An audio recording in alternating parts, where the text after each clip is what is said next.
So, this is my 1967 four-door hardtop Impala.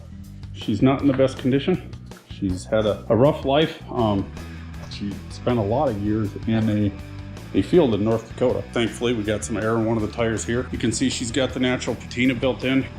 This is a bit of a flashback because we got some spark plugs out here.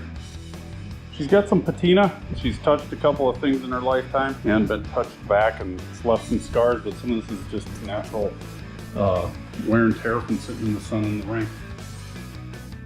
She's got a flat tire back here, and that's something that we're gonna have to address at some point, but certainly not high on my priority scale. So we're gonna go check through some things. There's the interior, as you can see. See all the padding on the floor there? Gross. Mice have definitely been through here. We'll do that later.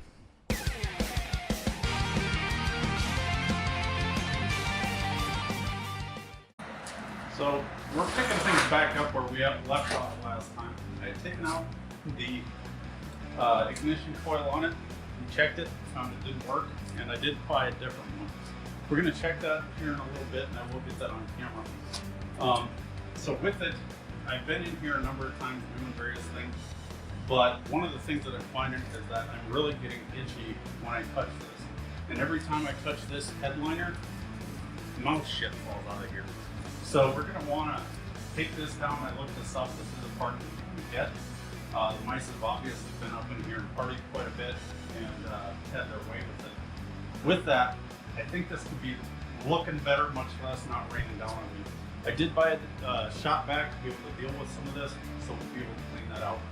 Now, normally you just work on the car, which I did start doing, and part of the challenge I see with that is there's a lot of environmental stuff in here, including things that my body doesn't like touching. So that's what I'm going to try and start off with, cleaning this up. I did initially do a little bit of scratching around looking for the VIN number, but not really cleaning this off well. I blew off a little bit in here, but I'll show you some challenges. And I've got like mouse poop up in here, a lot of oil and buildup, and just miscellaneous dust throughout the engine bay here.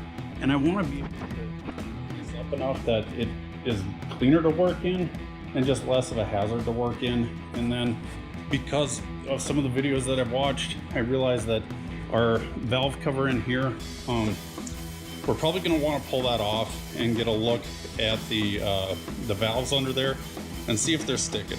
Now, I've already pulled the spark plugs out, as you know from previous episodes, but with that, I've got the Marvin's Mystery. I've turned this over. That's not the best thing to do, definitely. I did take the fuel line off and the spark plugs wires off, so it didn't have ignition, but still, I shouldn't be racking on it without checking to see if any of the valves are stuck. Thankfully, I didn't turn it over a huge amount, just a little bit by hand, and then the starter a little bit. Again, not optimal, a little bit doesn't help. So with that, I want to take the valve covers off, and with all the debris that's up in here, I don't want more yuck getting in the engine than needs to be. So if I clean this up, it'll just be better. And longer term, I plan on fixing this anyway, so I may as well just get it done with rather than hoping and waiting and whatever for it. So with that, I'm gonna get some cleanup going today. I've got some hot water. I'm gonna first dry clean this again. And a thing I saw online how to do this, I'm gonna divide by the engine bay pin in half here, starting on the passenger or the driver's side, and just kind of work my way around the engine bay here. First off with just a dry brush, trying to get stuff out. I did buy a vacuum cleaner, having watched some reviews online. I got a VacMaster wet dry shop vac, and I'm gonna suck the yuck up with it. And then after that first pass dry, we're gonna go through and get some things wet. I'll try and get a shot as I go through on the going through the second time and going from dry to wet. I'll see what I can record in the engine bay here, but with it, I also want to be aware that I'm going to be in the field of view. I don't have a great camera mount, and the lighting under here is a little bit challenging. I've added quite a few lights. I need to add some more in here to be able to see well in the interior here. Plus, I need something for the ring light to be able to grab so that I'm not damaging the paint. So I'll see how good I can do. We'll get you in here and sort some of this stuff out. I am open to input on some of these things, So if you got input, just clip it down below. I'll see what I can do to try and incorporate it. And if you know what some of these things are, let me know. Like I see there's a couple of vacuum lines off over there and over there. I don't know what those do. So if you know what they are, go ahead and clip it down below or write something down below on what the lines, the one headed down towards the driver tire is and the one going to the left is. I'm not sure what they do, but I'd like to figure it out. So if I can get this all hooked how it should be, that'd be great. And I covered it in a different part, but this fitting here, what that upper part's supposed to go to, I think from what I can see online, it probably goes to an air conditioner, which to my knowledge this never had. And based on the inside controls, I don't think it did ever have, but what is that supposed to go off of that over there? If you can let me know, I'd appreciate it. Thanks. This isn't really an unboxing channel, but I also don't want to overlook that we got some things here that we can talk about. I'm experiencing them. You may as well experience them. So I've watched some online videos on wet dry shop vacs. This one is a Vac Master Professional. And it's supposed to have kind of a best blend of value for different accessories and options attached to it, as well as capacity and power.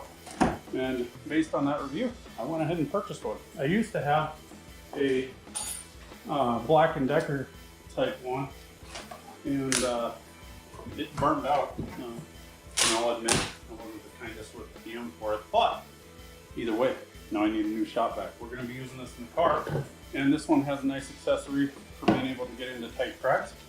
It's got an extension piece, the actual vacuum cleaner itself. Now this says it's 5 gallons, which honestly, based on a 5-gallon bucket, my brain has trouble wrapping around how that could fit in this to make any sense. So I'd have to say, I don't get it. Get it? No! I don't get it! I mean, looking at this does not make sense to me. This is a 5 gallon. But within the device itself is the hose. The wheel for it. So there's the hose. A go handle, attached later. A sock for the filter. Silencer for the exhaust. A slim trim piece. A broader piece to be able to suck up carpets and flat surfaces.